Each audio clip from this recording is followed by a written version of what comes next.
Sobat My ITS Learning, bertemu kembali dengan Bunda Ismaini dalam materi Statistik Non-Parametrik Bidang Sosial sesi kedua. Sobat My ITS Learning, pada sesi kedua ini kita akan mempelajari tentang dasar perhitungan dan konsep pengujian statistik non-parametrik. Capaian pembelajarannya adalah mahasiswa memahami pengertian tentang dasar-dasar perhitungan metode statistik non-parametrik dan seperti apa konsep pengujian metode statistik non-parametrik. Nah, salah satu yang akan digunakan Sobat My ITS Learning adalah order statistics. Apa yang dimaksud order statistik?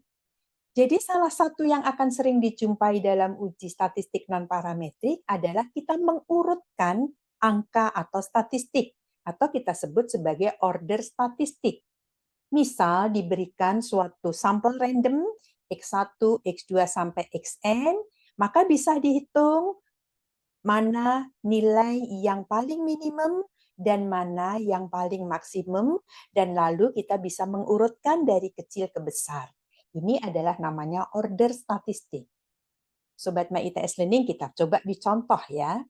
Misalkan diberikan nilai akhir dari 4 siswa, yang siswanya itu paginya sarapan dan 4 lainnya tidak.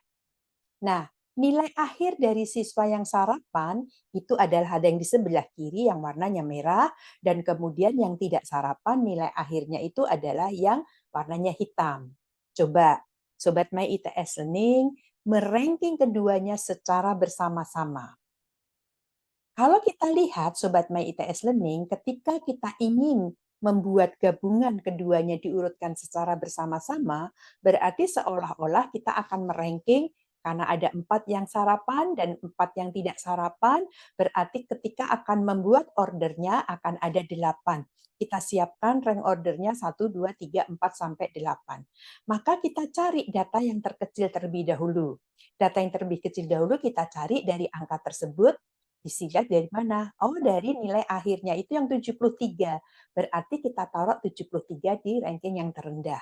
Kemudian yang kedua berapa? Kita lihat angkanya 79, berarti 79. Kalau kita lakukan semuanya ke 8 data tersebut, maka akan dihasilkan bahwasanya rank order 1, 2, 3 itu miliknya yang tidak sarapan, kelompok yang tidak sarapan, sedangkan 4, 5, 6 itu adalah miliknya kelompok yang sarapan, dan kemudian ada 1 di kelompok 7 adalah 93 dari yang tidak sarapan, dan kemudian 1 terakhir nilai terbesar atau maksimumnya adalah dari sarapan. Nah, ini adalah mengorder. Sekarang kita coba lagi contoh yang kedua. Sekarang di sini perhatikan, data yang di sini cuma ada data kesukaan. Jadi ada 8 orang sama siswa misalnya, tetapi ditanyakan tentang kesukaannya. Orang pertama, partisipan pertama coklat, kedua coklat, vanila, vanila, stroberi, sampai dengan yang ke-8 adalah yang vanila. Lalu kemudian kita diminta untuk mengurutkan. Berarti bagaimana cara mengurutkan? Tentu saja kita akan membuat distribusinya. Kita lihat distribusinya, yang coklat kita hitung, yang coklat adalah 1, 2, 3, 4, berarti kita tuliskan frekuensinya 4. Lalu yang vanila kita hitung 1, 2, 3, berarti kita tulis 3, dan yang stroberi 1. Berarti ini adalah mengurutkan tetapi menurut kesukaan. Lalu bisa juga model yang lain. Contoh seperti ini Sobat My ITS Learning. Berikut diberikan data nilai akhir. Ini juga ada nilai akhir yang seperti tadi. 4 siswa yang paginya sarapan dan 4 siswa lainnya tidak sarapan pagi. Kemudian ranking keduanya secara bersama-sama seperti tadi, tapi perhatikan di sini ada nilai yang sama. Jadi ada nilai skor 90 sama. Bagaimana cara mengurutkan ketika ada nilai yang sama?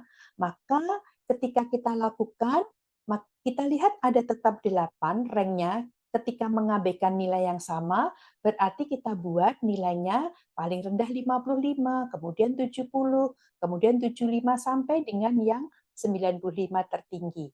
Perhatikan di sini ada 92 menempati ranking ke-6 dan 7. Oleh karena itu, untuk supaya 90 itu dimiliki bersama-sama, maka kita harus membagi dua nilai itu bersama-sama, yaitu 6 dan 7 dijumlah dibagi 2, berarti 6,5, 6,5. Sehingga yang mempunyai nilai 90, ranknya yang memperhatikan nilai yang sama, 6 dan 7 ditambah dan dibagi 2, akhirnya menjadi 6,5. Sobat My ITS Learning. Nah, contoh yang lain lagi. Misalkan terdapat skor nilai statistik sebagai berikut. Ini partisipannya ada 10. Lalu kemudian lihat nilainya ada yang 100, 60, 70, 90, dan seterusnya. Perhatikan di sini, ada banyak nilai yang sama. Oleh karena itu, nanti ada metode-metode di mana untuk urutannya harus diperhatikan, dan ketika ada nilai yang sama harus diberi perlakuan seperti tadi. Kita perhatikan bagaimana caranya. Berarti kalau kita lihat skornya adalah seperti ini. Kemudian Sobat My ITS Learning bisa melihat dari yang terkecil. Berarti ya 20 adalah nomor 1. Kemudian yang nomor 2 50, betul. Yang kemudian yang ketiga. Nah, yang ketiga 60, kemudian 4 70, dan kemudian 80, 90, berarti kelima dan 6 maka dibagi 2. Demikian juga untuk nilai 100. Karena 100 ini dimiliki oleh 3, berarti itu adalah dari 8, 9, 10 dibagi 3. Karena angkanya itu 100 ada 3, pada urutan ke-8, 9, 10, berarti 8, 9, 10 dibagi 3, berarti adalah urutannya ranknya 9. Bagaimana Sobat My ITS Learning? Apakah bisa dipahami? Mudah bukan? Nah, berikutnya ada contoh yang lain lagi. Terdapat data skor nilai statistik, ini sama seperti tadi. Tapi data ini ditentukan apabila nilainya itu lebih besar 65 baru dinyatakan lulus. Lalu buat tabel frekuensinya. Bagaimana membuat tabel frekuensinya? Tentu saja ini sangat mudah. Kalau kita lihat, berarti kita lihat dulu posisinya atau rank dari lulus tidak lulus. Kalau 100 berarti di atas 65 kita nyatakan lulus. Kemudian 60 di bawah 65 berarti kita nyatakan tidak lulus. Dan kemudian seterusnya 70 di atas 65 lulus. Sampai semuanya kita definisikan lulus, tidak lulus, lulus, lulus, lulus, tidak lulus sesuai dengan kesepakatan. Berarti kalau sudah seperti ini, kita bisa dengan mudah membuat tabel frekuensinya, status kelulusannya, lulus ada 7, dan tidak lulus ada 3. Bagaimana Sobat My ITS Learning? Nanti dasar-dasar mereng, mengurutkan, membuat tabel seperti ini adalah dasar dari metode-metode statistik non-parametrik yang akan kita pelajari satu persatu. Nah, bagaimana nanti konsep-konsep pengujiannya? Perhatikan langkah-langkahnya. Jadi, sebagaimana halnya pada statistik parametrik, kalau kita lihat di statistik parametrik, maka kalau kita punya populasi dan kemudian kita mengambil sampel dan kita mendapatkan sampel random dan mengambilnya itu biasanya dengan random, maka kita punya statistik. Nah, statistik yang kita dapatkan misalnya X bar, S kuadrat, atau P diberi topi, itu biasanya untuk mengestimasi hasil parameternya tadi. Sehingga X bar untuk menaksir mu, S kuadrat untuk menaksir sigma kuadrat, dan P topi untuk menaksir P. Nah, biasanya pada statistik parametrik seperti yang disampaikan di sesi pertama, pada umumnya untuk membuat estimasi-estimasi itu dibutuhkan suatu asumsi-asumsi, di mana asumsi-asumsinya ini kadang-kala tidak bisa dipenuhi untuk yang statistik non-parametrik.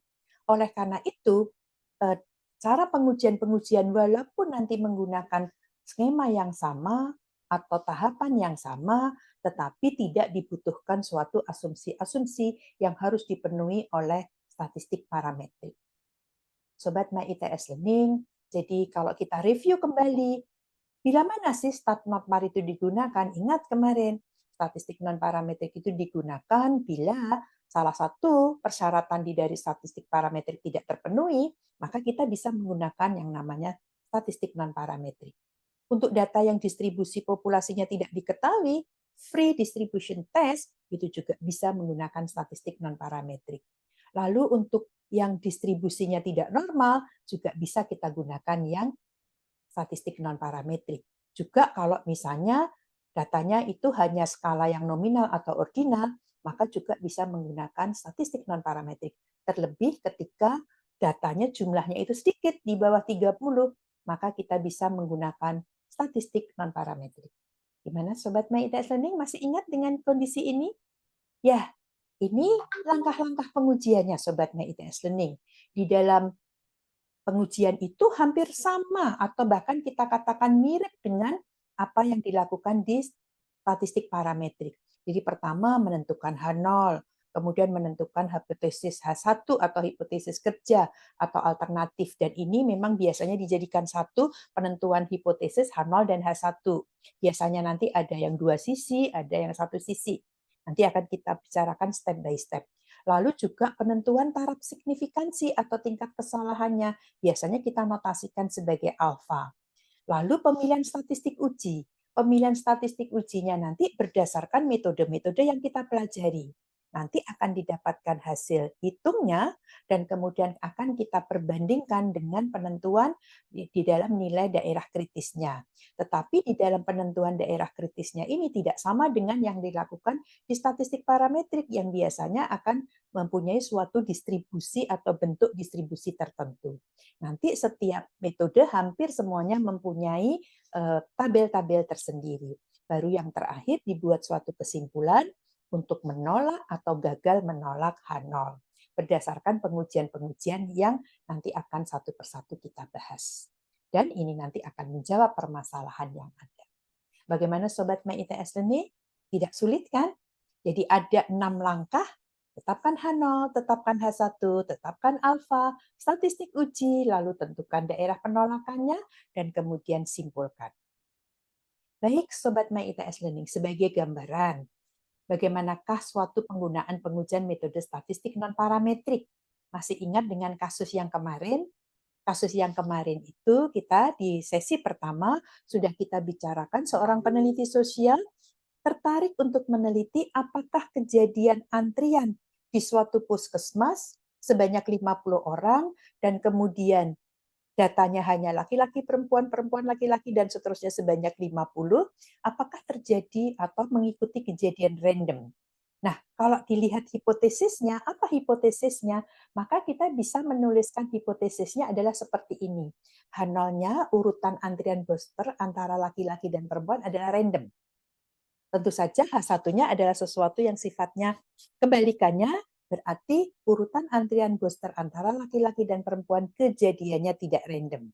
Nah, ini nanti akan menjadi metode pertama di dalam statistik non-parametrik untuk menguji kerandoman atau keacaan dari suatu data. Di kasus yang kedua, kita juga masih ingat kemarin, ini adalah kan kasus nomofobia, yaitu kecanduan gadget yang bisa menimbulkan serangan panik gitu ya. Nah, bagaimana ingin didapatkan? Maka hipotesis H0 dan H1-nya pun juga mirip dengan yang statistik parametrik, tapi kita sesuaikan dengan permasalahan yang ada. Berarti kalau kita lihat di sini, tidak ada hubungan antara skor kepanikan dengan jenis kelamin, dan yang satunya, H1-nya, ada hubungannya. Nanti kita uji statistik ujinya seperti apa dengan berbagai metode yang akan kita pelajari. Baik, tidak terlalu sulit bukan? Bagaimana, masih tertarik dengan statistik non-parametrik? Nah, rangkuman sesi 2 ini, Sobat My ITS Learning, statistika non-parametrik itu metode yang seringkali menggunakan rank dan frekuensi, sehingga nanti mengurutkan, membuat frekuensi, itu menjadi sesuatu langkah yang utama. Selain itu, jenis pengujian statistik non-parametrik itu banyak sekali gitu ya, namun tidak semuanya dibahas seperti yang disampaikan di dalam intro. Nanti akan kita teruskan dengan materi statistik non-parametrik bidang sosial part 2 atau lanjutan daripada materi yang ini.